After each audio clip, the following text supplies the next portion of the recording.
ಇವತ್ತು ನಾವು ಇವುಗಳೆಲ್ಲ ನರೇಗಲ್ ಹಿರೇಮಠದ ಜಾತ್ರಾ ಮಹೋತ್ಸವದ ಅಂಗವಾಗಿ ನಡೆದಿರುವ ವೀರಭದ್ರ ದೇವರ ಚರಿತಾಮೃತ ಪುರಾಣ ಪ್ರವಚನ ಸಿದ್ಧಾಂತ ಶಿಖಾಮಣಿ ಗ್ರಂಥದ ಪ್ರವಚನವನ್ನ ಮಂಗಲ ಸಮಾರಂಭದಲ್ಲಿ ನಾವೆಲ್ಲರೂ ಕೂಡ ಪಾಲ್ಗೊಂಡಿದ್ದೇವೆ. ಕಳೆದ 8 ದಿನಗಳಿಂದ, ಬರೀ 8 ದಿನಗಳಿಂದ ಅಷ್ಟೇ ಅಲ್ಲ, ಕಳೆದ 20 ವರ್ಷದಿಂದ ನನ್ನ ಮಾತುಗಳನ್ನು ಕೇಳ್ಕೊಂಡು ಬಂದಿರಿ. ಬ್ಯಾಸರ ಆಗಿಬಿಟ್ಟ ನಿಮಗೆಲ್ಲ. ಪುರಾಣ ಬೇರೆದಾರಿಗೆ ಹತ್ತುದ ಇಲ್ಲ. ಸಾಮಾನ್ಯವಾಗಿ 3 ವರ್ಷಕ್ಕೊಮ್ಮೆ 4 ವರ್ಷಕ್ಕೊಮ್ಮೆ ಒಬ್ರು ಬದಲಾಗ್ತಾರ. ಆದರೂ ಕೂಡ ಭಕ್ತಿಯಿಂದ ನೀವೆಲ್ಲರೂ ಕೂಡ ಆಲಿಸಿಕೊಂಡು ಬರ್ತಾ ಇದೆ. ಅದರಲ್ಲಿ ವಿಶೇಷವಾಗಿ ಸಿದ್ಧಾಂತ ಶಿಖಾಮಣಿ ಗ್ರಂಥದ ವಿಚಾರಧಾರೆಗಳನ್ನ ಎಲ್ಲರೂ ಕೂಡ ನಾವು ಆಲಿಸಿಕೊಂಡು ಬರಬೇಕು. ವೀರಶೈವ ಧರ್ಮ ಅದು ಪ್ರಾಚೀನವಾಗಿರುವಂತ ಒಂದು ಧರ್ಮ. ಆ ಧರ್ಮದ ಮೂಲ ಚಿಂತನೆಗಳು ಅಂದ್ರೆ ಅಷ್ಟಾವರಣ, ಪಂಚಾಚಾರ, ಷಡ್ಸ್ಥಲ. ಆ ವಿಚಾರಧಾರೆಗಳನ್ನ ಸಮಗ್ರವಾಗಿ ನಾವು ಎಲ್ಲಿ ಕಾಣ್ತೇವೆ ಅಂದ್ರೆ ಅದು ಸಿದ್ಧಾಂತ ಶಿಖಾಮಣಿ ಗ್ರಂಥದ ಒಳಗೆ ನಾವೆಲ್ಲರೂ ಕೂಡ ಕಂಡುಕೊಂಡು ಬರ್ತೇವೆ. ಅದೇ ಮೌಲ್ಯಗಳನ್ನು ಇಟ್ಟುಕೊಂಡು ಬಹಳಷ್ಟು ಎಲ್ಲಾ ಚಿಂತನೆ ನಿರಂತರವಾಗಿ ನಡ್ಕೊಂಡು ಬರೋದನ್ನು ನಾವು ಕಾಣ್ತೇವೆ. ಈ ವೀರಶೈವ ಧರ್ಮದ ಪರಂಪರೆ ಒಳಗನ ಅದಕ್ಕನ ಇನ್ನೊಂದು ಹೆಸರದ ಲಿಂಗಾಯತ ಧರ್ಮ ಅಂತೇಳಿ. ಲಿಂಗಾಯತ ಧರ್ಮ ಅಂದ್ರೇನು? ಲಿಂಗವನ್ನ ಬರಮಾಡಿಕೊಂಡವಂತವನು ಅನ್ನುವ ಸಾಮಾನ್ಯ ಅರ್ಥವನ್ನು ನಾವು ಕಾಣ್ತೇವೆ. ಹೆಚ್ಚಿನ ವಿವರಣೆ ನೀಡಲಿಕ್ಕೆ ಸಮಯ ಇಲ್ಲ. ಹಾಗೆಯೇ ಇದೇ ವಿಚಾರಧಾರೆಗಳನ್ನ 12ನೇ ಶತಮಾನದ ಶರಣರು ಬಹಳ ವ್ಯಾಪಕವಾಗಿ ಪ್ರಚಾರ ಮಾಡಿರೋದ್ರಿಂದ ಶರಣ ಧರ್ಮ ಅಂತ ಹೆಸರು ಬಿದ್ದರು. ಅದೇ ರೀತಿಯಾಗಿ ಬಸವಣ್ಣವರು ಈ ಒಂದು ಮೌಲ್ಯಗಳನ್ನು ಒಪ್ಪಿಕೊಂಡು ಈ ಧರ್ಮದ ಸ್ವೀಕಾರ ಮಾಡಿರೋದ್ರಿಂದ ಇದಕ್ಕೆ ಬಹಳಷ್ಟು ಮಹತ್ವ ಬಂತು. ಬಸವಣ್ಣವರು ಎಲ್ಲಾ ಜಾತಿ ಜನಾಂಗದವ್ರನ್ನ ಕರೆದುಕೊಂಡು ಬಂದು ಈ ಮೌಲ್ಯಗಳನ್ನ ಅವರಿಗೆ ಅನುಸರಿಸುವಂತೆ ಮಾಡಿದ್ರು. ಅದಕ್ಕಾಗಿನೇ ಇದಕ್ಕೆ ಕೆಲವರು ಏನಂತಾರಂದ್ರೆ ಬಸವ ಧರ್ಮ ಅಂತ ಕರ್ಕೊಂಡು ಬರ್ತಾರೆ.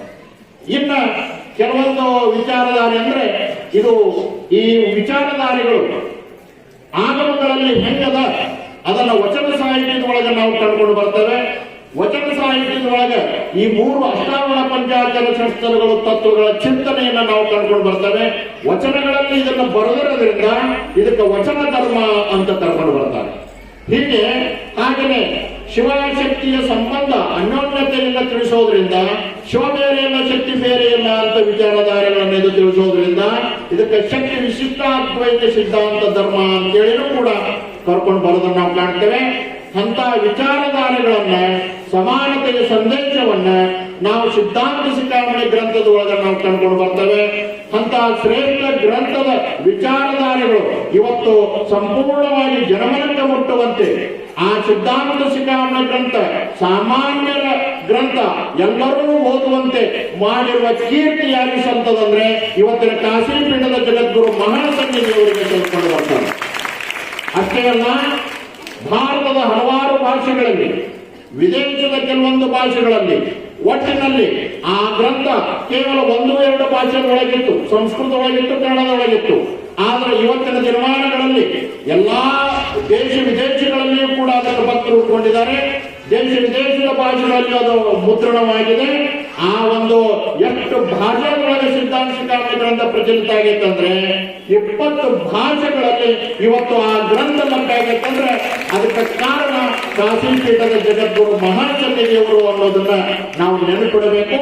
ಅದನ್ನ ಅಷ್ಟೊಂದು ಅಧ್ಯಯನ ಮಾಡಿ, ಅಷ್ಟೊಂದು ತಪಸ್ಸು ಮಾಡಿ ಆ ಜನಗಳಿಗೆ ಪ್ರವಚನದ ಮೂಲಕ ಮುಟ್ಟಿಸುವ ಕೆಲಸವನ್ನು ಜಗದ್ಗುರು ಮಹಾಸನ್ನಿಧಿಯವರು ಕಳೆದ 36 ಅಷ್ಟೇ ಅಲ್ಲ, ಅವರು ಸಣ್ಣ ಓದುವಾಗಿಂದಲೇ ಹಿಡಿದು ಬಿಡೋದು ಅವರು ಏನ್ ಮಾಡ್ಯಾರ ಅಂದ್ರೆ ನಿರಂತರ ಪ್ರವಚನ ಮಾಡ್ಕೊಂಡು ಬರ್ತಾ ಇದ್ದಾರೆ. ನಿರಂತರ ಅದಕ್ಕಾಗಿ ಸಮಾಜಕ್ಕೆ ಆ ಸಂದೇಶವನ್ನು ತಿಳಿಸುವ ಪ್ರಯತ್ನವನ್ನ ಮಾಡ್ಕೊಂಡು ಬರ್ತಾ ಇದ್ದಾರೆ.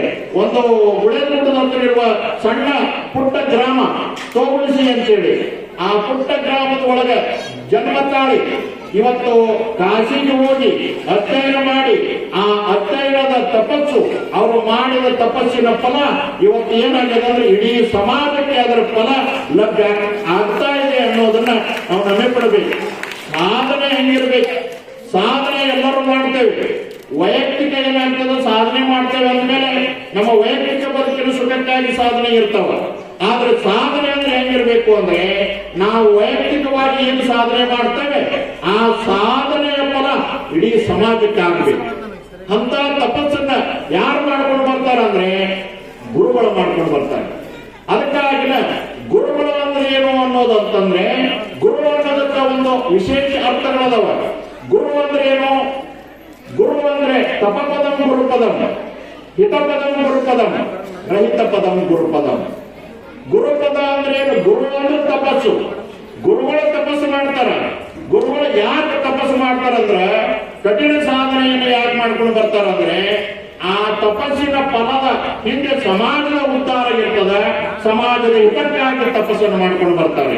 ಅದಕ್ಕಾಗಿ ಗುರು ಅಂದ್ರೆ ತಪಸ್ಸು. ಇನ್ನ ಹಿತಪದಂ ಗುರುಪದಂ, ಗುರು ಅಂದ್ರೆ ಹಿತವನ್ನು ಬಯಸುವಂತವನು. ಇಡೀ ಸಮಾಜದ ಹಿತ, ಅವರಿಗೂ ಹಿತ ಅಲ್ಲ, ಎಲ್ಲಾ ಸಮಾಜದ ಹಿತವನ್ನ ಗುರು ಆಗಿರುವಂತವನು ಬಯಸಿಕೊಂಡು ಬರ್ತಾನೆ. ಅದಕ್ಕಾಗಿನ ಹಿತಪದಂ ಗುರುಪದಂ. ಇನ್ನ ರಹಿತ ಪದಂ ಗುರುಪದಂ. ರಹಿತ ಅಂದ್ರೆ ಜನರಲ್ಲಿರುವ ಅಜ್ಞಾನವನ್ನ ತನ್ನ ಉಪದೇಶದ ಸಾಮರ್ಥ್ಯದಿಂದ, ತಮ್ಮ ಜ್ಞಾನದ ಬಲದಿಂದ ನಿಮ್ಮ ಅಜ್ಞಾನವನ್ನು ಕಳೆಯುವ ಕೆಲಸ ಮಾಡ್ಕೊಂಡು ಬರ್ತಾರೆ. ಅದನ್ನ ಇಲ್ಲದಂತೆ ಮಾಡ್ತಾರೆ ಅಜ್ಞಾನವನ್ನ. ಅದಕ್ಕಾಗಿನ ರಹಿತ ಪದಂ ಗುರುಪದಂ. ರಹಿತ ಅಂದ್ರೆ ಇಲ್ಲ ಅಂತೇಳಿ. ಹೀಗೆ ಒಂದು ತಪಸ್ಸು, ಒಂದು ಹಿತದ ದೃಷ್ಟಿ, ಹಾಗೆಯೇ ಈ ಸಮಾಜದಲ್ಲಿರುವ ಅಜ್ಞಾನವನ್ನ ತಮ್ಮ ಜ್ಞಾನದ ಬಲದಿಂದ ಯಾರಾದರೂ ಹೋಗಿಸಿದ್ರೆ ಅದು ನಮ್ಮ ಕಾಶಿ ಪೀಠದ ಜಗದ್ಗುರು ಮಹಾಸನ್ನಿಧಿಯವರು ಅನ್ನೋದನ್ನ ನಾವು ನೆನಪಿಡಬೇಕು ಅನ್ನೋ ಮಾತುಗಳನ್ನ ಈ ಸಂದರ್ಭದಲ್ಲಿ ತಿಳಿಪಡಿಸಿ, ಹಿಂಗ ಮಾತಾಡೋದಾದ್ರೆ ಒಂದು ತಾಸು ಹೋಗ್ತದೆ ಪ್ರವಚನ ನಮ್ಮದು. ಇವತ್ತು ನೀವೆಲ್ಲ ಜಗದ್ಗುರು ಮಹಾಸನ್ನಿಧಿಯವರ ಆಶೀರ್ವಚನವನ್ನ ನೀವೆಲ್ಲ ಕೇಳಾಕ್ ಬಂದಿದ್ದೀರಿ.